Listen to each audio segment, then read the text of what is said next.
What is going on, everyone out there in Badger Nation? This is your host, Michael Erickson Fasheen. Welcome to the AMZ PPC Den podcast. Steven, how are you doing today? Hey, I'm doing pretty well this morning, Mike, and I feel like I hear some background noise going on. Where are you located right now? That's right. I am actually in the magical, the majestic, the romantic city of Barcelona. Viva la Barcelona. Live. That's right. Whether it be the George Ezra song, Barcelona, and you just told me there's an Ed Sheeran song, Barcelona. You've got to listen to, yeah. I got to check it out. And you want to know what? I've been suffering from a little bit of jet lag, just a little bit.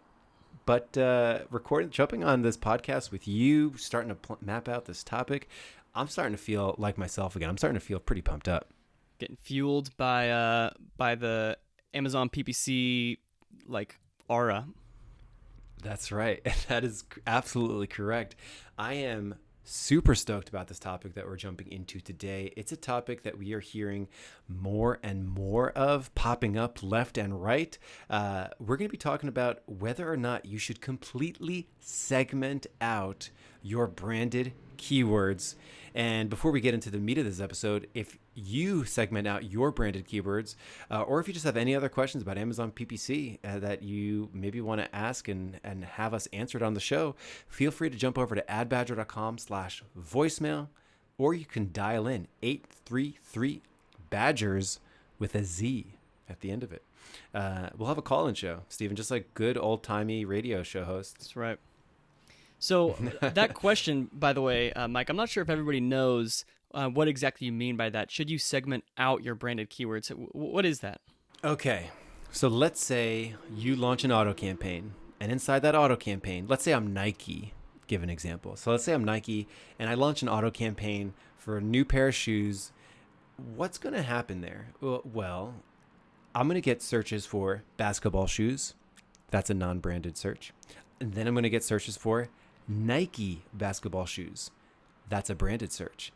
The question then becomes, should you go into that campaign and should you add a negative phrase and block every single search with the word Nike in it from triggering that campaign? And the rationale the rationale behind that we're going to get into, but basically what this means is negative phrasing on your keyword targeting campaigns. So you have your keywords, you have your broad, you have your phrase. You're going to add your brand as a negative exact to that. We're talking about doing negative branding on product targeting. So if you're targeting, just categories on Amazon with product targeting ads, you're going to go in there and you're going to negative brand your own brand. And technically, if you really wanted to take a hard line on it, that means you wouldn't have any automatic sponsored products because you can't control what your product display page visibility is. So you can't go in and do negative product targets on an auto campaign yet. So essentially what this means is you would end up with campaigns that have none of your branded searches or your even branded product page impressions triggering your ads. What you would do then you'd have separate campaigns where you allow the exact match branded searches or the phrase match branded searches over there. So you completely have separate campaigns. Essentially, like you're doubling your campaigns. You'd have your branded campaigns where branded terms are included and branded product impressions are included, and then you'd have your non-branded things, your non-branded keywords and your non-branded product impressions. That's what we're talking about here. Should you go through the trouble of segmenting out, completely segmenting your account and draw a hard line, branded versus non-branded? And you know what? You could even take it a step further.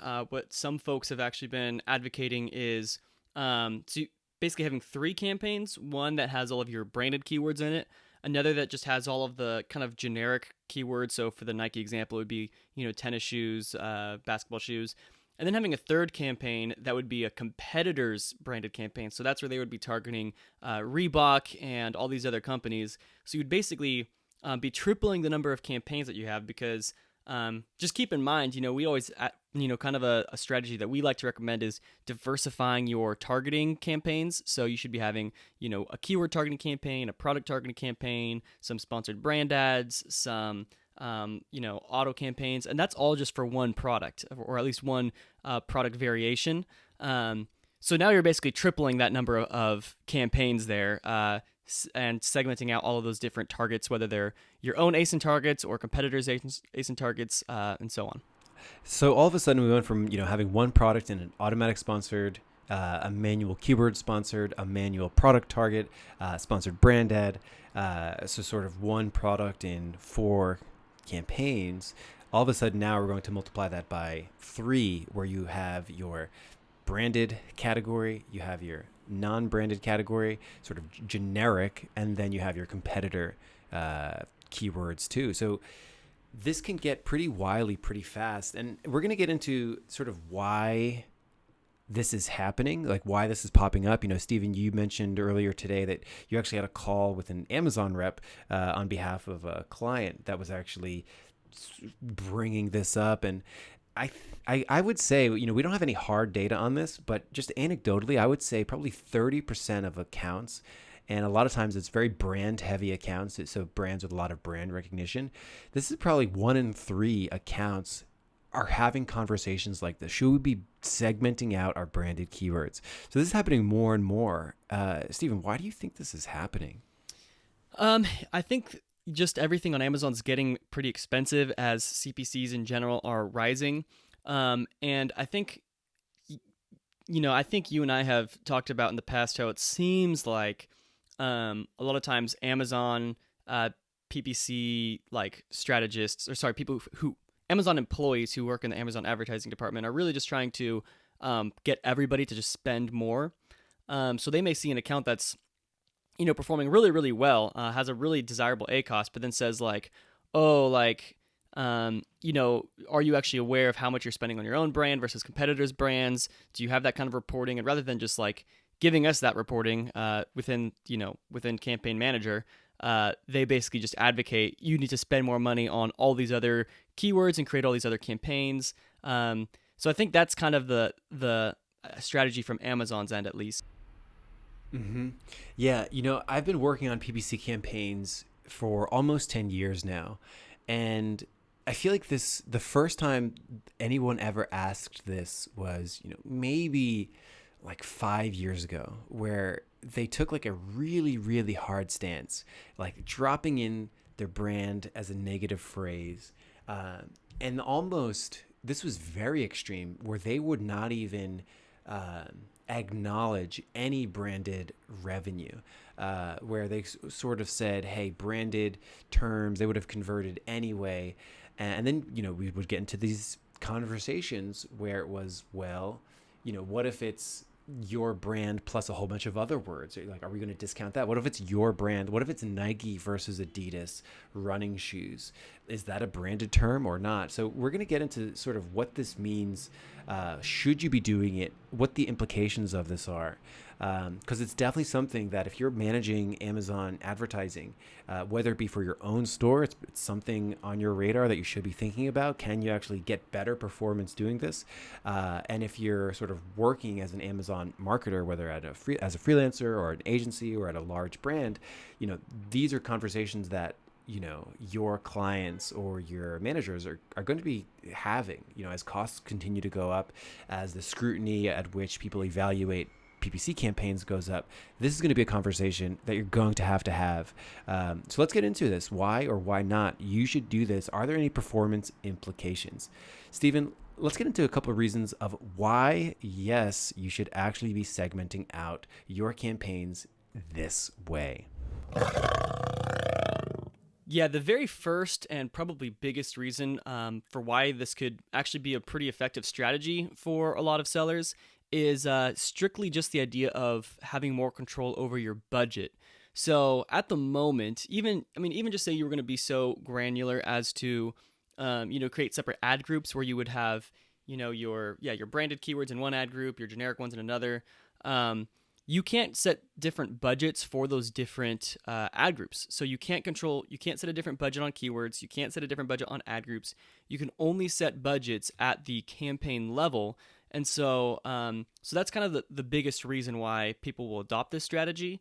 It's because, maybe you're willing to, maybe budget's unlimited on your own brand because, ACoS is so good and you're always pretty much going to be profitable with those clicks. But on a competitor's brand where, ACoS is sometimes up to 80 or 100%, you may be okay with that ACOS, but you do kind of want to do some damage control and say, only allocate like $50 a day to that kind of outreaching, trying to steal competitors, clients. So that's the biggest reason. Right. When you start getting into really comprehensive, elegant type budgeting strategies, you know, there are plenty of reasons to review your total top line on Amazon and then basically say, hey, I want to spend X% on my own brand, and then I want to spend X% on my competitor brand, and then I want to spend another percent on completely generic terms. And really the only way to get that granular with your budgeting is to do this hardline segmentation of branded, generic, and competition branded terms. So if you want to control your budget like that, you have to start segmenting like this, which also, brings you to the next point: way easier reporting. If you set up your campaign naming strategy in a way that sort of says self-brand, competition brand, generic terms, it's going to be really easy for you to filter down and sort of just move quickly through there. It's going to be easier reporting to find your true non-branded performance as well as your branded performance as well as your competitor branded performance. And then you can start to think like, hey, maybe this allows for more frequent optimization of areas where I spend more, where my ACOS is a little bit more sensitive. Maybe my ACOS sensitivity is pretty light when it comes to my own brand, but maybe it's very sensitive when it comes to just generic terms. I want all of my generic terms to come in around a certain ACOS level. This is going to allow you to jump in and really fine tune that area, that sort of category of keywords. Yeah, and another reason why I think this can be helpful in certain strategies is you do generally, as a PPC principle, is you do want to be as segmented as possible with your data. So that's why we always recommend, like in an auto campaign, if you just say you're selling, I think one of the examples from our from the PPC Den Academy is lawnmowers, I think. And there's like 3 different sizes of lawnmowers that you're selling. And you would put those, if those are all in an auto campaign, you could put them into 3 different ad groups just to kind of show some segmentation in your search term reports, because maybe some people are searching for large lawnmower, loud lawnmower, quiet lawnmower. And so if they're all in the same ad group, you can't really see which search term, you can't really see which ASIN won the conversion, because we've talked about before on the show that search term reports don't show you that information, which ASIN won which search term conversion. So that's where single product ad groups comes in. So that's generally the principle. So now when it comes to targeting different keywords, it's the same idea. We kind of want to segment that out. And another reason why that's helpful is you may want to have a different ACOS for your own brand, your competitor's brand, and generic terms. So this is kind of where you're able to set up different bidding strategies, bid a little bit more aggressively on those other keywords. I will say really quickly, if you're just doing these bid optimizations manually, meaning you're just kind of going through Seller Central, reviewing every keyword in your campaigns and adjusting bids from there, you probably won't benefit too much from having these in separate ad groups, because you're kind of manually eyeballing every keyword and manually determining, is this my own brand, is this a competitor's brand? However, if you're trying to make these changes in bulk with like a spreadsheet, or you're using some kind of automation software, it is helpful to kind of have these keywords separated at ad group level, so you can just apply those calculations in bulk to a group of keywords at once. I'm not sure if that makes sense. I tried to explain it as best I could, but you guys can reach out and ask me if I can clarify that at another time. Right. So having those different ACOS targets, and really, I think the biggest pro of this strategy is almost like an intangible one. And it's simply that it's good to be intentional with your paid strategy. In the sense of, when you have to actively look at your search term report, when you have to actively ask yourself, where does this belong? I want it over here. I have this target for this kind of search term. I have this target for this kind of product detail page click. Just doing that is a sign that you are a vigilant optimizer. So that in and of itself is potentially a reason to deploy the strategy. It's just going to force you to do this. It's going to force you to be vigilant and look after things and make sure your ACOS is at each specific targeting range for your different family of terms. So that's sort of an intangible here. But if I were to open up an account and see that they had diligent maintenance, notice I said diligent maintenance of this deployed strategy, because if you just set it up and leave it, it's actually really bad. It would actually be worse than doing than not doing it. But what I would say is if it's diligently maintained, it's just a sign of a well manicured campaign, which can be a sign of a high performing account. So there's definitely some reasons to deploy this strategy. Better oversight, better budget control, better budget deployment, better active management of how your money gets spent and what your ACOS targets are. And it's a sign of a good, managed PPC optimizer. So those are some reasons to deploy the strategy. Mm-hmm. But for every pro that there is for this strategy, there are a few drawbacks. So let's dive into the actual cons of employing this segmented out branded keyword strategy. Yes, Stephen, you are right. There are plenty of cons to deploying this heavily segmented search term product page visibility strategy. The first thing is that things are going to get a lot more crowded. You're going to have a lot more campaigns, and it's going to be a little bit, actually in my notes I wrote a little bit more cumbersome to manage. It's going to be a lot more cumbersome to manage because all of a sudden in every search term that you now look at, not only do you have to say, how do I optimize my performance for this? You then have to go the extra step and ask yourself, well, where does this really belong? Where do I need to put this? And you can save some time there by making sure that you have good naming systems. So when you're looking at a search term report, you can see the target ACOS. You can see the campaign category that it came from. So that's one way to help mitigate some of this con, to have good campaign and ad group naming systems. But it's a little bit more cumbersome because all of a sudden, like I mentioned, you're going to go from sort of one product in 4 campaigns to all of a sudden one product in 4 campaigns multiplied by 3 sets. So now you have 3 sets of this sort of 4-pack of campaigns, and then throw in additional ad types that will potentially be rolled out in the future. You could see how this can sort of exponentially get more challenging, more difficult, which draws me back. This could potentially undo that pro that. Sure, if you set it up this way, but if you don't maintain it, it's actually worse. It actually dips what I would think is actually underperforming if you're setting this up and you're not maintaining it. Right. Yeah, you are essentially tripling the number of campaigns that you have, which so like we said, it's a best practice in general to be as segmented as possible. However, there is the problem with over segmentation, in which you get into a problem of data dilution. So what that is if you were to download a search term report, say for example, one search term is, I don't know, we'll just go back to running shoes since that's the theme for this morning. You're looking at the conversion rate for this search term running shoes. How well does that perform for you? What are your CPCs? What's your click-through rate? How frequently do you get conversions?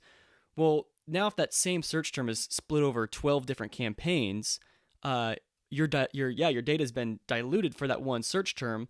So you're going to have to go through and, either, manually add up all of your search terms and do pivot tables to, figure out what's the true kind of performance for this search term for your product. Versus, if it was all just kind of in that one campaign, all of your data would be collected, which just makes, a few things. It makes one, bid optimizations easier because when all of your data is together, you just have more data to go off of for doing your bid calculations like we talked about in last week's episode, but also with negative keyword rules as well. So if you go back to that episode, we'll say, if there's a certain search term that gets over 35 clicks and doesn't get a conversion, that's a good candidate for a negative keyword. But now if that, same search term has been diluted over 12 campaigns, it could be, an irrelevant, unprofitable search term for you, but it'll be harder to kind of, I guess, identify those bad, hurtful searches. Mm-hmm. That's right. So that's part of it, is that this definitely takes time to maintain. You're going to have a negative keyword list and that you're going to need to apply constantly. So it adds extra work on the setup, and it makes that sort of data spread a little bit more difficult to analyze. And to piggyback on this topic, in the example we used just the word Nike, but it's not that simple. There's Nike Air Force One. So Air Force One is a branded part of the equation. There's the Nike Air Max. So Air Max is now part of the equation. And then maybe should Max also be part of the equation? What if someone, another Nike brand is the M2K Techno? Is Techno now a branded search term too? What if they misspell techno? Does that mean it's a true branded, or is it sort of in a research phase where they don't actually know how it's spelled? So you start to get all these weird sort of in between kind of branded, kind of not branded, where you're not 100% sure, what do we actually define as a branded term? Is it just our core brand? Is it just Nike? Is it the names of our products? Is it the names of our products with other words? Maybe people are just doing research and, maybe they're typing in, is Nike Nike running shoes best? Maybe they're not even convinced what shoe they want from Nike, and they're sort of in a research phase. How do we classify some of these in-betweeny type terms? Again, it is creating more work by doing this. It is sort of adding a lot of potentially mental energy to the equation of managing what could be just a performance-based, okay, Nike Air Max, it performs like this, it gets this bid, I know where it lives, I know what the expectation of the ACOS should be for this kind of term, because I could see all of that pooled historic data right there. You can see that this can kind of become a labyrinth of trying to discern what are we actually classifying as branded versus not. Mm-hmm. Another issue that we don't know this, but this is definitely, I think, an important question to ask, is how does this segmentation affect, Amazon's A9 algorithm and the quality score for your ads? Because we feel pretty strongly, again, we always wish Amazon would just like publish their algorithm code online, so we could actually see exactly, what factors go in and how weighted the factors are. But one of the things that we've definitely seen happen is Amazon will take, kind of the overall campaign's performance, conversion rates, click-through rates, and apply that to the quality score for that campaign. And basically the campaign's overall performance will affect all of the keyword targets within, so their CPCs, their ad rank and everything. So what that basically would look like is, if you had competitors branded keywords in your own campaign, or let's actually just stick with the generic ones for now. If you had some generic keywords in your campaign that also had your own brand in that campaign, well, because your brand is performing so well, the overall campaign is going to be performing pretty well, and that'll kind of give a boost to those other keywords that you have. So they'll get a little bit better performance boost from the overall campaign's performance. However, if you separate those out, those keywords could potentially get punished by kind of being on their own. I guess the difference would be like, traveling in a pack versus just being like out on your own as a young hyena that's about to be eaten by a badger. So that's sort of the difference there. Right. So this one is pretty interesting to think about. If I were to bid on a phrase match keyword and allow branded terms, does actually that phrase match keyword get a boost, get some help by having some branded searches support it? Does that boost the quality score of that particular keyword? I think that's a really interesting concept. Now, the last con is, again, another one of these intangibles, but I actually think a lot of companies that have conversations like this do it for the wrong reasons and potentially make life for their marketers that are helping them a lot more difficult. So I think the conception that some people have, and a lot of times it's sort of a brand manager or, an owner of a company that just sort of says, hey, wait a second, how much are we spending on branded terms? Why are we doing this? And, what's the performance of the non-branded? Like, let's do a hard line, segment these campaigns, so then we'll really find out. And then I think they start to see these things where, of course, branded keywords have a very low ACoS, a lot of revenue. Generic terms are going to have a higher ACoS. Competitor terms are going to have an even higher ACoS. Is that necessarily a bad thing? And I think sort of when they look at that, is there more value in taking a customer away from a competitor? If you were able to scoop up a sale from a competitor, that should probably have a higher ACoS threshold of sort of comfort before you say this is a bad. So, if you have a target ACoS for the entire account of maybe 40%, maybe you allow branded terms to go up to potentially 120%. Is it worth it? Is your LTV of a customer in support, your lifetime value of actually getting that sale and creating a customer, is it actually worth it to get more aggressive? And probably the answer is yeah, in a lot of cases. But what we don't want to happen is to have conversations where we say, hey, my branded is coming in at 5%, so I only want my generic and competitor branded to come in at 10% ACoS. That's just generally not how people behave. A lot of times there's a multi-click journey. Maybe somebody clicks on a generic term because they're sort of higher up in the sales funnel, and then later they will do a branded search to finally convert. Hey, I'm typing in running shoes on Amazon. I'm clicking out a whole bunch of things, and then, an hour later, I'm going to do Nike running shoes, and then boom, I'm going to make that conversion. We need to be aware of what our attribution funnels actually look like, which again is another factor to take in here. So, branded searches are not valueless. There's plenty of proof behind that it improves the total CTR. You don't have 100% CTR for your own organic terms. So throwing in that paid ad helps bring in more customers that would be clicking on the competitor's ad for your own brand. So there's lots of value behind branded spend. There is plenty of value behind having a slightly higher ACoS for your generic, and then a slightly higher ACoS from that for your competitor branded.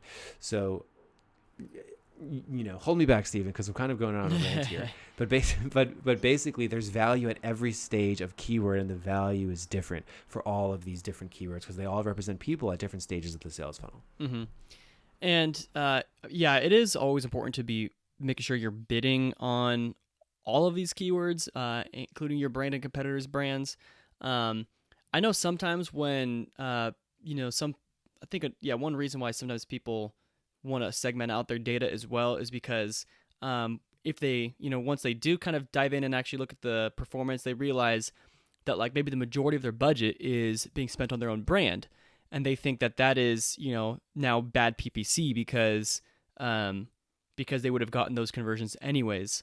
But like you said, Mike, even if they were bidding on their own branded keywords, their own brand doesn't have a 100% click-through rate and 100% conversion rate. Or another example would be have you ever gotten a conversion off of a competitor's branded keyword? And if the answer is yes, that only goes to show that it is possible to steal customers. And so you definitely want to be, bidding on your own brand. And we have a whole episode about that. But just in terms of defending your product, keep holding back competitors, everything like that. Mm-hmm. But one, I guess, final thing that I did want to mention, the major, I think probably the biggest reason why people like the idea of segmenting out these keywords is because they think that's the only way to get reporting on these metrics, to actually, figure out how much of my budget is being spent on my own brand versus not my brand. And there actually is a way to find that reporting without the segmentation, which is actually with just downloading a targeting report. So you can download a targeting report from your advertising reports and just apply a filter on your targets to only show your branded keywords.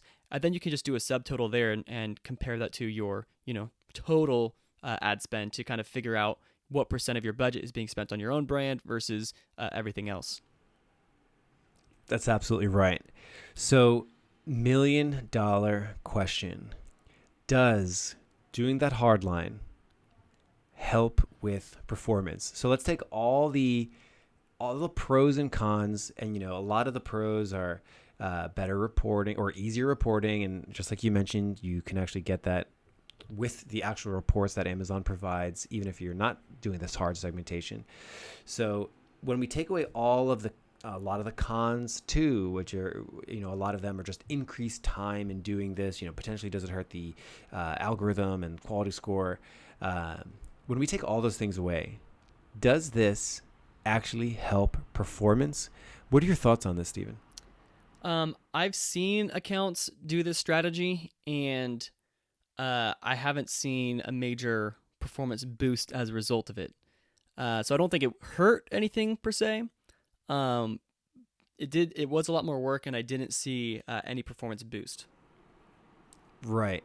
Agreed. In the accounts that I've seen, they've always had their peak performance before doing something like this. The times where I've seen it, go into action, they had a sort of, a standard account setup, and then they said, "Hey, we need better reporting. Let's start doing all this segmentation," and it wasn't able to sort of hit back where it was. So, is that necessarily a result of segmenting things out so hard? Potentially not. It is very difficult to do this test because you fundamentally have to change your entire account. That being said, in theory, no, there's no part of this equation that actually grants you the pathway to a better performing account, whether it be higher revenue or better ACoS. This is very much a reporting strategy rather than a performance strategy. Would you say that's true? I would agree with that statement, yeah. Yeah. So this is definitely a performance strategy because you can incorporate all the strategies of, having different ACoS targets for, heavy branded terms, having different ACoS targets for competitor terms, and having different targets for generic terms. You can incorporate all the bits and pieces into a, standard setup. So you can accomplish all of these things without doing this hard line segmentation. And you can get the reporting that you need without doing this hard line segmentation. So in general, I would say the only time to probably do this is if you're working with a client or it's important at your own internal brand to have very, very frequent branded, non-branded, branded, competitor branded, generic reporting on a very quick cadence. So if you had to do this, every 3 days or once a week, you needed to fill in the numbers for branded, generic, competitor branded. This might actually end up saving you time just because it does take some time to pull the report in a standard setup. What are your thoughts on that, Stephen? Would you say that if you're working with a client or if there's a brand manager that has these heavy and they want very frequent reporting on branded, unbranded, generic, do you think that just pulling the reports manually from a standard setup could be sufficient, or would you say it might actually be faster to do the hardline segmentation? I think, my advice, I guess like my concluding advice for that kind of a situation is I would say, if you're building a campaign, if you're building a new account from scratch, and you're just doing all of your initial campaign setups, I think it may be worth segmenting out those keywords in that way. But if you've already have an account with campaigns that have been running for, over 6 months to, years, I don't think it's worth doing an entire account restructure to get that quicker reporting. I think that would just do more harm than good in that situation. And that is the conclusion of this episode. Should you draw a hardline segmentation for branded, generic, and competitor branded? The answer is it depends.